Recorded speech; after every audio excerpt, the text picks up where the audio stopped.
The subject of today's video was a Pacific Northwest legend, a 5-star recruit, the savior of Georgia football, and ultimately someone who everyone believed had franchise NFL quarterback potential. He had an insane rise throughout high school, an unbelievable freshman year at Georgia, and then things would get interesting. He'd transfer schools, following the draft, and his opportunity was 2 plays in the NFL. In today's video, we're going to talk about his rise, his college career, why he didn't pan out in the NFL, and ultimately what happened to this 5-star quarterback prospect.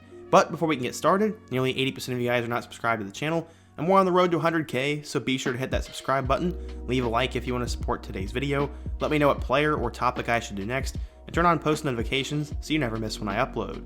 Now, let's get started. So you're probably wondering who the subject of today's video is, and it is none other than former Washington and Georgia quarterback Jacob Eason. But in order to understand what went wrong for Jacob Eason, we first need to go back in time. Jacob Eason was never supposed to be a kid under the lights, as he grew up in the small town of Lake Stevens, Washington, which is not too far from Seattle. Football was in his veins from a very young age, as his dad played football at Notre Dame in the 80s and was always around for the ride, as he would coach his youth team and would eventually join his middle school staff as well. His dad would also coach at the high school level, and he'd also push Jacob to be as good as he could be.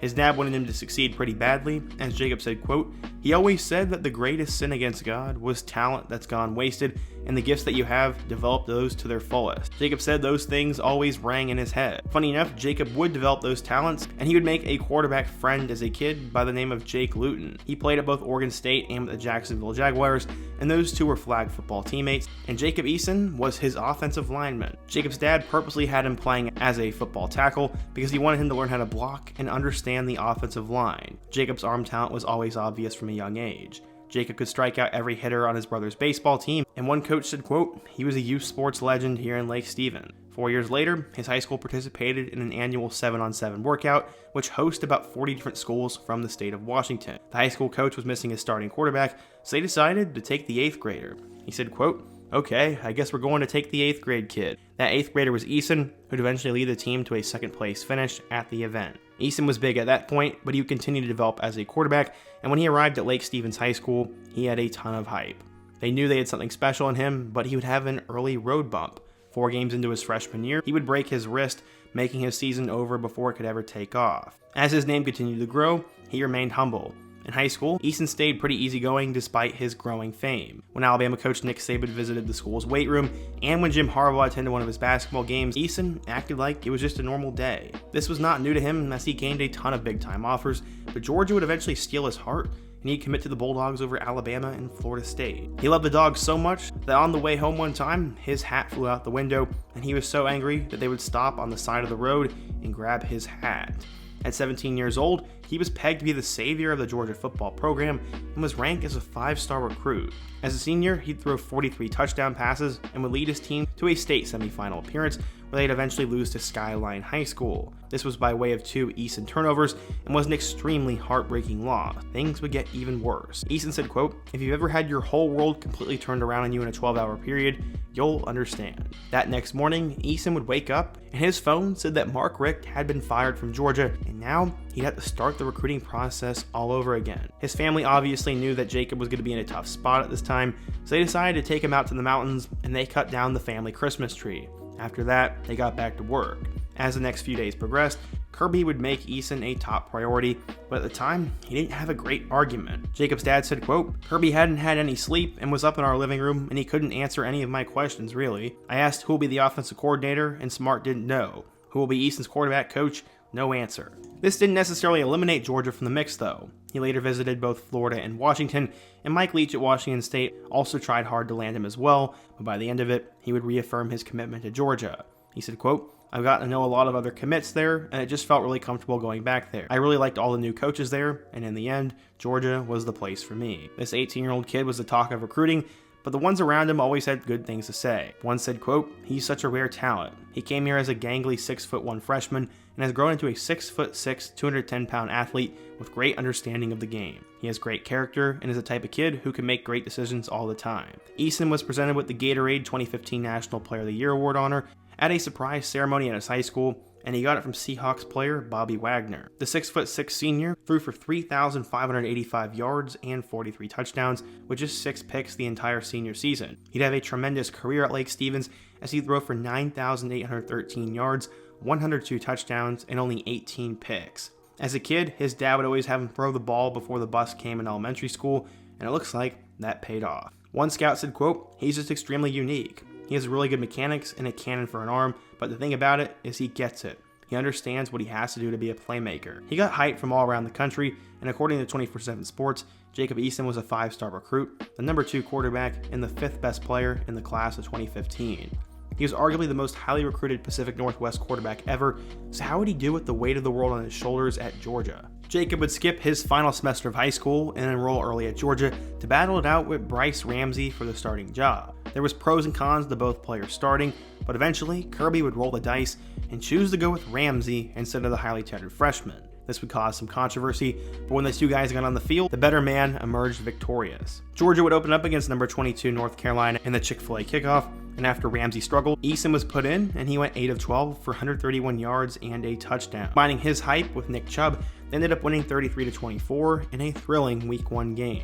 In Week 2, Eason would once again play, as he went 11 of 20 for 204 yards and a touchdown with his first career interception. Week 3 was when the Jacob Eason legend started to begin, as he would start his first career SEC game on the road against Missouri. Mizzou would take an early lead, and it looked like they were going to win. Eason had found himself in a 4th and goal situation, but on 4th down, he found Isaiah McKenzie for a touchdown, and that was his 3rd of the night, and after they forced a Mizzou fumble, they would win 28-27. Eason had led the Bulldogs to a 3-0 record, but he'd have an off game. The following weekend, they go on the road to play against number 23 Ole Miss, and Eason would struggle in that one. He only threw for 137 yards and a touchdown, and they get blown out 45-14. Despite the loss, the Dogs were still ranked number 25 in the country, and they would now have to play against the Tennessee Volunteers. This was supposed to be Tennessee's big year, but Eason would spoil the show. With just under 15 seconds to go, Eason would find Riley Ridley for an insane touchdown, and they would go up 3 with just over 10 seconds to play.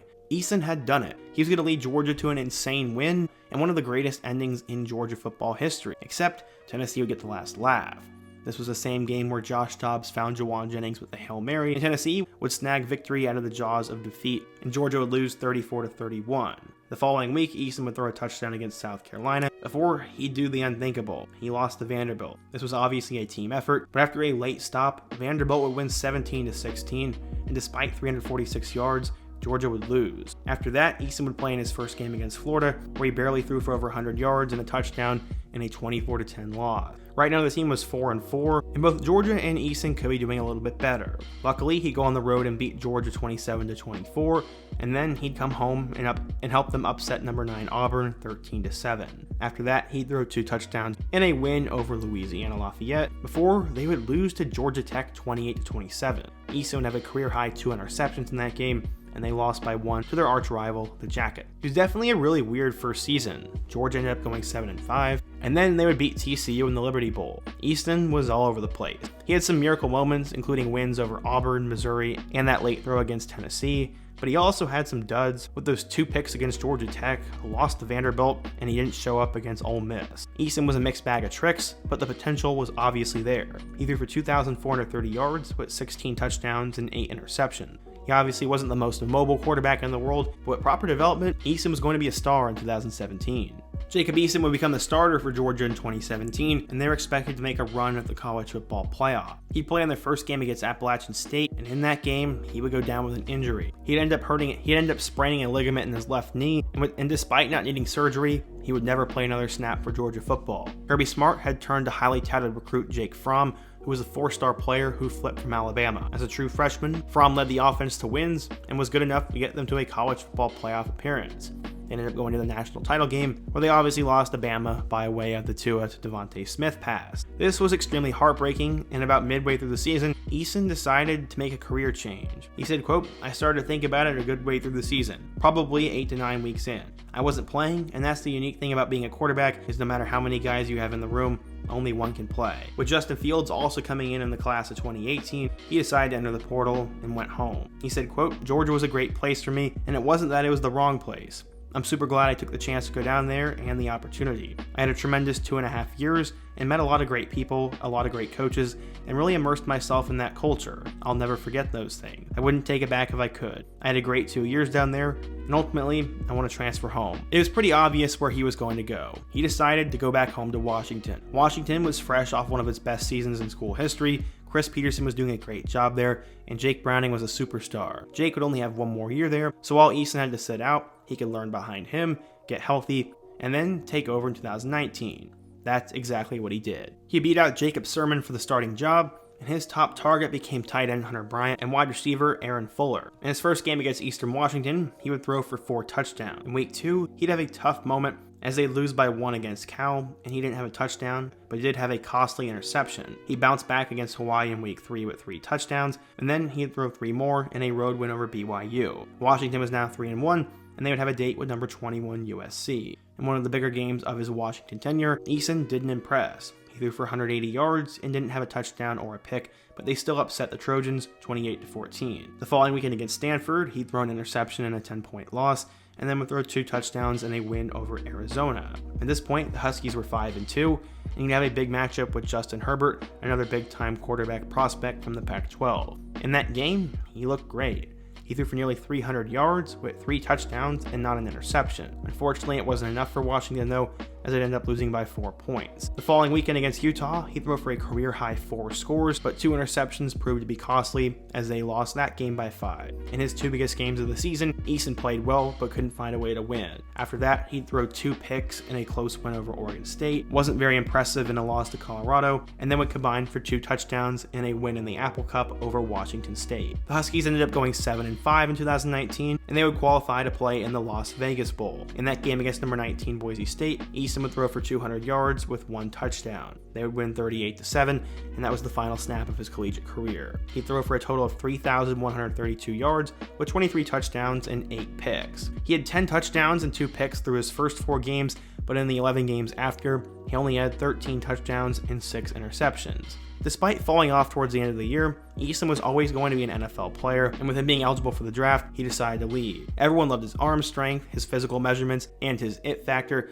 but unfortunately some of his cons were, he started to break down when he was pressured, he lacked touch on deep throws, had some injury history, and wasn't as dominant as many would have liked at Washington. Eason would end up becoming the 122nd overall pick in the 2020 NFL Draft, as he was taken in the 4th round by the Colts. In 2020, he became the 3rd-string quarterback behind Phillip Rivers and Jacoby Brissett, and would not register a single stat. He was a developmental prospect who had the opportunity to become the Colts' next big thing if he could put it all together. Frank Reich was supposed to be a spectacular coach for this, but going into 2021, it looks like the team already gave up on him. They decided to bring in Carson Wentz from Philadelphia, and then they decided to draft Sam Ehlinger and bring in Brett Hundley for the backup job. They'd end up playing Ehlinger more in the preseason, but Eason ended up winning that 2nd-string job. In week 2 against the Rams, Carson Wentz would go down, and the Colts were down with a chance to win. This would be Jacob Eason's only NFL chance. He entered the game with 2 minutes and 18 seconds left, and they were down 3 points from their own 25-yard line. This is not a good situation for any quarterback,